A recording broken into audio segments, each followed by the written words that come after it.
After the Night King was defeated by Arya, we thought Game of Thrones' final season couldn't get any more controversial or divisive. But then came the bells. Among the various problems with Season 8, the biggest thing that annoyed people was how Daenerys was treated and how her character ended up. And 1 year later, I still kind of agree. To look at her character, we kind of have to ignore the books and look singularly at the show, as they are different mediums, and George R. R. Martin himself has said that they are different and should not be seen as the same.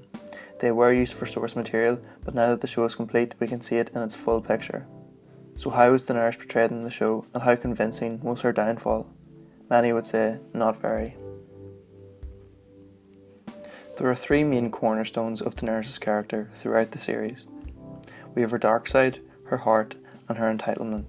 And these three aspects of her character are in conflict with each other throughout the course of the entire show.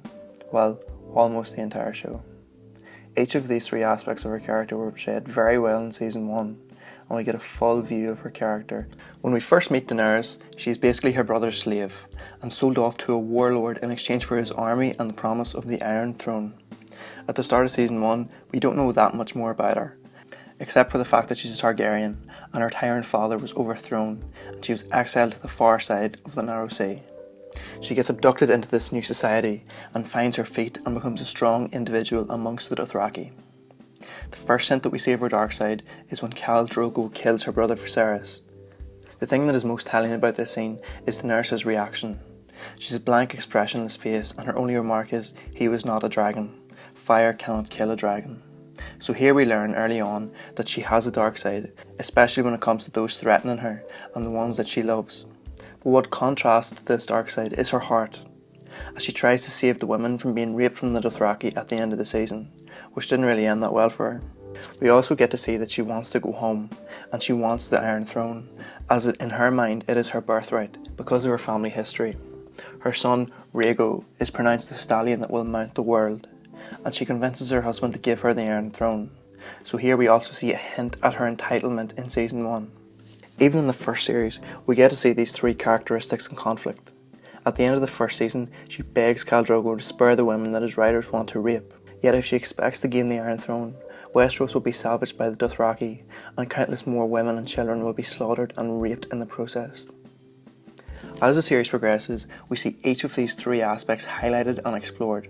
Her heart when she frees slaves, her darkness when she crucifies the masters and feeds them to her dragons. However, her entitlement is not as clear in the first 5 seasons. It's often linked to one of her other cornerstones. However, it is very much clear that her end goal is to take back the 7 kingdoms and to sit on the Iron Throne. For example, when she went to go get the Unsullied, she was going to get an army, and they seemed her best choice. She ended up freeing them and every slave in Astapor, but her primary motivation was to get an army to take back the 7 kingdoms. Here her heart and her entitlement overlap into the same goal.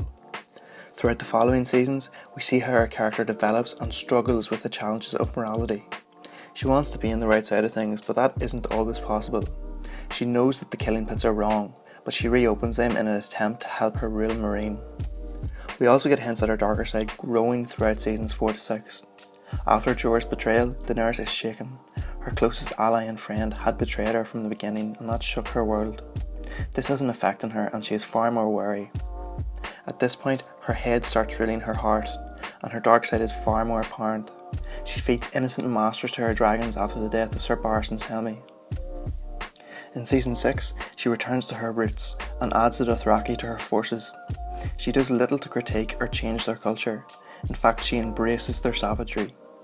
The Dothraki symbolise her dark side from Series 6 on, and again the writers hint at Daenerys' dark side when she kills the Khals, but they were far from innocent. Tyrion then enters Daenerys' world and begins to advise her. Although she met him in Season 5, she hardly knew him before she was taken off by Drogon. The writers make him somewhat of a moral compass for Daenerys in a way that Jorah never was. She respects him and names him Hand, and Tyrion kinda takes on the role of Daenerys' heart in Season 7, which was a kind of a weird decision, but that's what happened. When we get to Season 7, that is when Daenerys' character really changes, much more than any other season.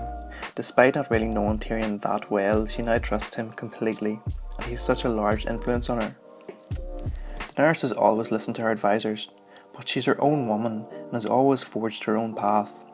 I suppose it's understandable that she would listen to Tyrion, as she's never even been in Westeros, but it feels slightly out of character that she outright trusts Tyrion with everything instantly.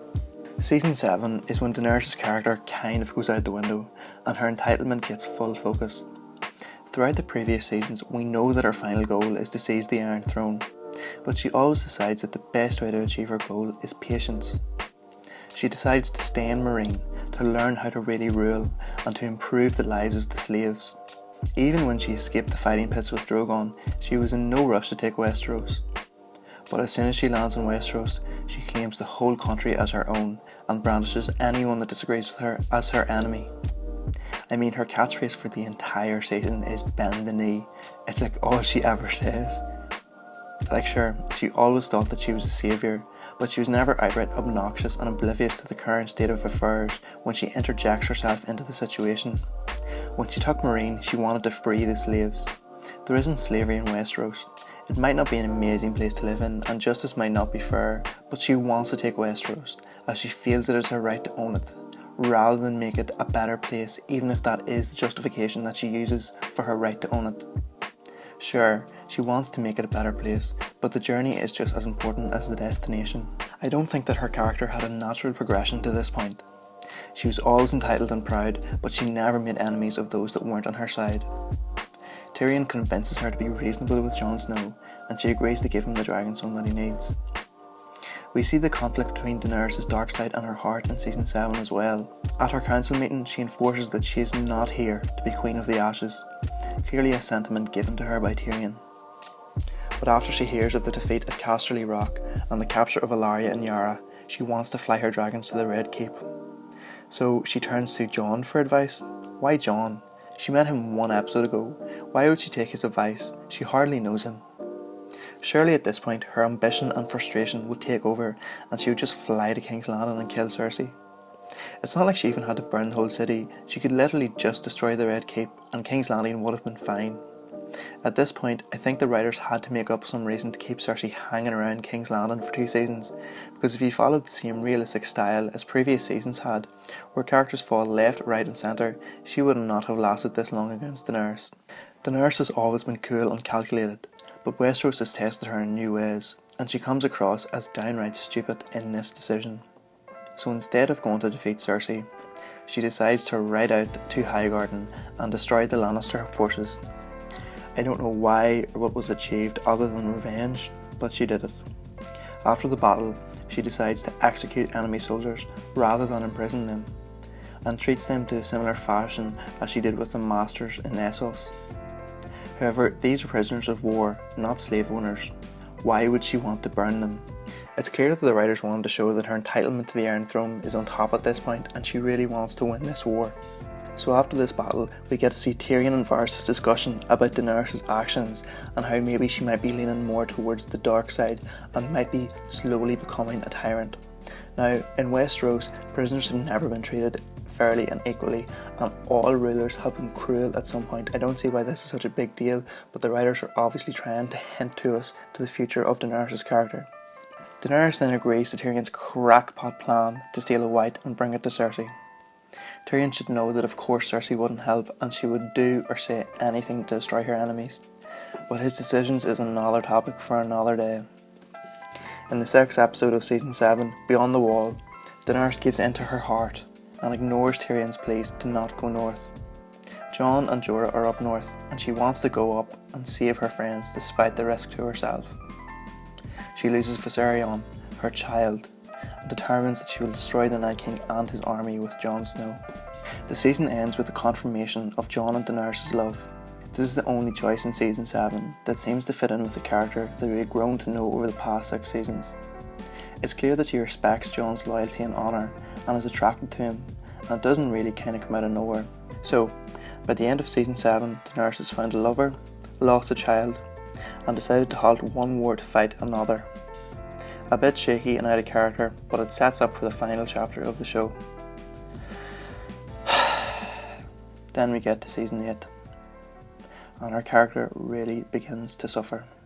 She gets to Winterfell and everyone hates her, especially Sansa. She hangs about Winterfell for 2 episodes, trying to get on with everyone and prepares for the fight with the dead. She loses more faith in Tyrion for being a dumbass, and gets annoyed that complete strangers that she has made her servants don't love her. This is stupid. In Meereen, Daenerys had to earn the love of her subjects, and bent to their ways in order to earn their trust and respect, but she just expects it the moment she lands at Winterfell. Also, she finds out that the guy she loves is her nephew, and has a better claim to the thing that she wants the most. She's not really that happy about that either. So they fight the Night King and defeat him, and Daenerys has lost a lot. Most of her Dothraki were killed, and her Unsullied defeated, and her dearest and closest friend that encouraged her mercy and empathy, Ser Jorah. Now I understand that Jorah always kept Daenerys on the right side of things, and shit only got crazy in Meereen after he was banished, but him not being there doesn't mean that Daenerys goes mad. After the battle, Daenerys has lost a lot of her patience, and understandably just wants to get to King's Landing and get the thing that she came for, the Iron Throne. Before she can get to King's Landing, she loses another dragon, and watches her best friend get beheaded, so things are going pretty bad for Daenerys at this point. She is paranoid, lost and alone. One of her advisors betrays her, Jon's secret is out, and Tyrion fails her yet again. She understands that the reason that she has lost everything is because of her mercy and her heart, and Cersei has used this against her. So in this mind frame, she finally attacks King's Landing, and the battle is won. But then the bells start to ring. Cersei has surrendered, the whole city has surrendered and laid down their swords. And this is when shit gets crazy. Remember the 3 things that had made up Daenerys' whole character throughout 7.5 seasons? They all get thrown out of the window, and she turns crazy. She has won the battle. Everything she has ever wanted is in the grasp of her hand, and for some reason she flips. I could understand if she went to the Red Keep and demolished it and killed Cersei for all that it has cost her, but no. On the way to the Red Keep, she starts mindlessly mowing down innocent citizens in the street that don't know anything about her. Now, you might be wondering why she did this, so let's watch the writer's explanation for this action. Ultimately, she is who she is, and that's a Targaryen. And, she has said repeatedly throughout the show, I will take what is mine with fire and blood. And in this episode, she does it. It's completely mind-boggling. Yeah, sure, she's lost a lot, but she's never been outright cruel and crazy. At this point, she does something worse than Cersei, the most despicable character in the show, has ever done, and she has absolutely no justification for her actions whatsoever. I feel like George told the guys that Daenerys turns mad in the end, and they just made it happen because that's how the story was going to go. If you have to show a montage of bad things she has done and sayings about how she is a dragon at the start of the episode, you haven't done a good job making her downfall organic and natural and even foreseeable. I mean, no one at the time expected this to happen. No one. So anyway, after this whole debacle, she decides that she wants to conquer and free the world. Out of nowhere. She's always fought for slaves to be free, sure, but she's never wanted to rule the world, just Westeros. Jon finally kills this person pretending to be Daenerys, and the story gets wrapped up in a weak and disappointing way. Her downfall was unearned and came out of nowhere. I think the writers just wanted to wrap up the show in the ending that George had envisioned, but without any of the nuance or the storytelling, and this is what we got. Does this ruin the whole show? No. It's still one of the best TV shows that has ever been brought to life, and the journey is not spoiled by the destination. Let's just hope that George finishes the books and we get to see Daenerys' downfall in a good light.